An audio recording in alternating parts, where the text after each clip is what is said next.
Let me save you a few years of confusion right now. The internet is obsessed with arguing about the best high-income skill. Sales versus marketing, marketing versus property, property versus crypto. That question sounds smart, but it's the wrong one. Because skills don't free people. Vehicles do. And most people aren't stuck because they picked the wrong skill. They're stuck because they brought the wrong mind into the vehicle. High-ticket closing is a perfect example, not because it's easy, but because it exposes you faster than almost anything else. I've watched hundreds of people actually try this, not talk about it online, not fantasize about commissions, sit down, take the calls, and face the pressure. And the ones who fail, they fail for the same reasons every single time. Not lack of scripts, not lack of frameworks, not lack of training. They fail because their head sabotages their hands. Here's the part nobody prepares you for. The moment you pick up that phone, you're doing two jobs at once. You're guiding someone else through a decision while trying to keep your own nervous system from hijacking the call. Most people can't even stay calm standing on a packed platform, checking their bank balance, thinking about rent. And now you expect them to sound relaxed, with 10 or 20,000 pounds floating in the conversation. That's like learning to swim by being thrown into deep water with weights in your pockets. The truth is simple. Most people don't fail at high-ticket closing because they lack technique. They fail because three fears run the call. Fear of silence, fear of rejection, and needing the sale to mean something about who they are. And if those three are running you, every skill you touch will underperform, no matter how good it looks on paper. Let's start with the one that quietly destroys the most money: silence. Because silence isn't empty, silence is working. On a sales call, silence means the other person is thinking. They're weighing trust, risk, whether this actually solves the problem they've been living with. But most people hear silence and their brain panics. It starts screaming, "You're losing them, say something, fix it." So they fill the space. More features, more benefits, more words stacked on top of words. That's not confidence. That's anxiety with a microphone. Silence is like heat in a gym sauna. Uncomfortable, but useful. It's pressure doing its job. And when you break it too early, you're not helping the deal. You're letting yourself off the hook. It's like pulling a cake out of the oven every minute because you're scared it won't rise. All you do is ruin it. Here's the uncomfortable truth. If silence makes you nervous, it's not because silence is bad for sales. It's because silence forces you to sit with yourself, your thoughts, your money stress, your need for the outcome. Most closers don't lose deals because they say the wrong thing. They lose them because they can't not say something. They treat silence like rejection when it's actually consideration. And until you learn to let silence breathe, every call will feel like trying to balance on ice, tense, rushed, and one slip away from panic. Silence isn't your enemy. It's the sound of a decision forming. If you can stay calm there, you're already ahead of most people. Now let's talk about rejection. Because this is where most people confuse sales with self-worth. A prospect says no, and instead of hearing information, they hear a verdict. Their posture drops, their voice tightens. They start wondering if they're even cut out for this. That reaction is expensive. A no is not an insult. It's not a judgment on your intelligence or your value. It's data, timing, budget, authority, fear. That's it. But when your identity is attached to the outcome, every no feels like a threat. And the moment your nervous system goes into defense mode, you stop listening. You justify, you explain. You start talking at people instead of with them. It's like a doctor panicking because the patient coughed.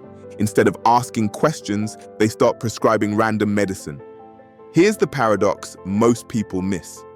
The less you fear rejection, the harder you are to reject, because you stop chasing approval.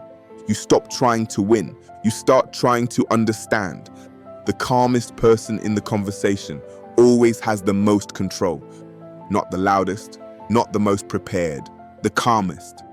When rejection doesn't shake you, your tone stays steady, your questions stay clean, your presence stays grounded.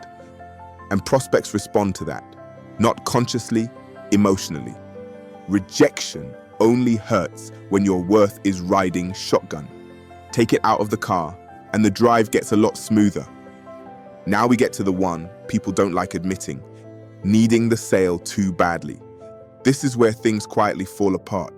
Not because you're unskilled, but because the pressure is leaking through your voice. You can hear desperation even when the words sound right. There's a rush, a tightness, a sense that something is being pulled instead of offered. Desperation doesn't shout, it seeps. It seeps into how fast you talk, how quickly you respond, how uncomfortable you get when the prospect slows down. The moment you need the deal, you stop being present. Your body is still on the call, but your mind is already spending the money. You're paying off a bill, you're feeling relief, you're imagining escape. And the prospect can feel that, even if they don't know why. It's like being on a first date with someone who's already planning the wedding. You haven't finished your drink and they're talking about forever. That pressure doesn't build trust, it collapses it. Here's the brutal rule of sales. The more you need the sale, the less leverage you have. Because the energy flips. You're no longer offering value, you're asking for relief. And nobody wants to buy from someone who needs something from them. They want to buy from someone who has something for them. This is why the best closers aren't desperate. They're selective. They're not trying to close everyone. They're trying to see if this even makes sense. The moment you can genuinely walk away, your tone changes, your pacing changes, your control comes back. Needing the sale doesn't make you motivated, it makes you predictable. All three of these come from the same place. Fear of silence, fear of rejection, needing the sale to go through. They all happen when the call is about you. When it's about you, silence feels dangerous because it feels like judgment. When it's about you, rejection feels personal because it feels like failure. When it's about you, the money feels like oxygen because it feels like survival. That's why your nervous system is fried before the call even starts. You're not guiding a decision. You're protecting your identity. But shift the focus and everything changes. When it becomes about them, silence turns into space. Space to think, space to be honest, space to decide properly. Objections stop sounding like attacks, they start sounding like clues. Timing, budget, confidence, all signals telling you where to look next. And the sale, it stops being the target, it becomes the outcome. Your job isn't to convince. Your job is diagnosis. It's asking the right questions, reflecting reality back clearly, helping someone see the cost of staying where they are. Sales done properly isn't persuasion, it's clarity. Like holding up a mirror and asking, "Is this still working for you?" You can't control whether someone says yes. You never could. But you can control how well you listen, how calmly you respond, how clean the process feels. Manage the process, and the outcomes usually take care of themselves. This is where identity quietly decides the result. Because how you see yourself is how you show up on every call. If you see yourself as someone who needs to close deals to be okay, every conversation feels heavy, like something important is on trial. You're not speaking to a person anymore. You're speaking to a scoreboard. Every pause feels like you're losing points. Every objection feels like the crowd turning. Every no feels final. But when your identity shifts, the whole dynamic changes. If you see yourself as someone who helps people make clear decisions, the pressure lifts. Now, you're not chasing approval, you're assessing fit. You're not trying to impress, you're trying to understand. And that shows up instantly. Your voice slows down, your questions get cleaner, your presence feels grounded instead of rushed.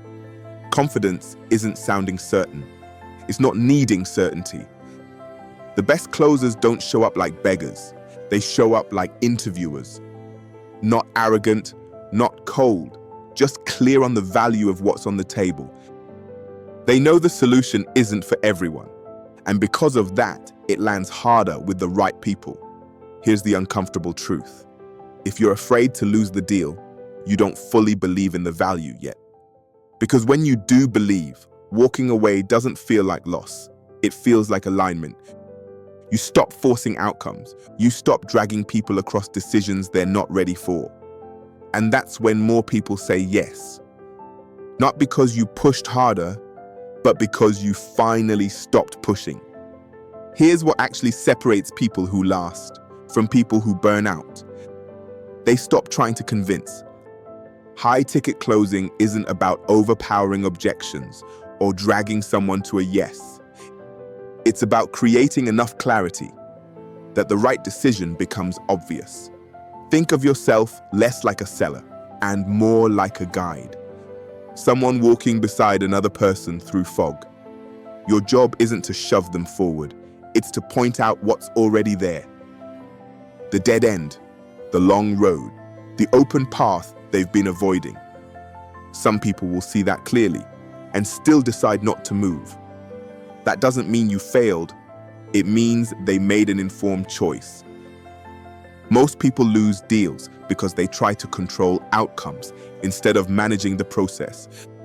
They fixate on yes or no, on the close, on the commission. But you've never had control over outcomes. Not really. You can't control their past. You can't control their risk tolerance. You can't control whether today is the day they're ready. What you can control is how well you listen, how clearly you explain consequences, how calmly you sit in discomfort without rushing to end it. That's the process. And when the process is clean, the outcome usually follows. It's the same reason good pilots don't stare at the runway mid-flight. They trust the instruments. They trust the checklist. Bad pilots obsess over landing. Good pilots manage the flight. When you stay process-focused, you stay calm. You stay observant. You stay adaptable. And that calm, that's what people feel safe inside of. People don't buy when they feel pressured. They buy when they feel understood. This is the final shift most people never make. Stop seeing prospects as paychecks. The moment you do that, you turn a human being into a number, and you turn yourself into someone they don't fully trust. Prospects aren't problems to overcome. They're people navigating uncertainty. Some are stuck, some are overwhelmed. Some already know what they should do. They're just afraid to say it out loud. When you genuinely care about whether the solution fits them, the entire conversation changes temperature. Your voice slows, your questions sharpen, your presence feels steady instead of needy. People can sense intention, not logically, instinctively. They know when someone is waiting to talk and when someone is actually listening. And real listening is rare, which is why it's powerful. This is why technique alone never saves people. You can polish scripts, you can rehearse objections, you can memorize closes. But if your internal posture is off, every technique turns into pressure instead of clarity. And pressure always creates resistance, even when the offer is good. When you show up grounded, detached from outcome, focused on truth instead of commission, sales stops feeling like survival. It starts feeling clean, like helping someone make a decision they were circling anyway. There's no perfect closing system. There never was. There's just a calm person having a real conversation with someone who may or may not be ready. And when your head is right, the techniques finally work. If this hit close to home, that's not an accident. Sit with it, Think about it. And if you've got a perspective or experience of your own, leave it in the comments. I read them. And if you want more conversations like this, more clarity instead of noise, subscribe and stay around.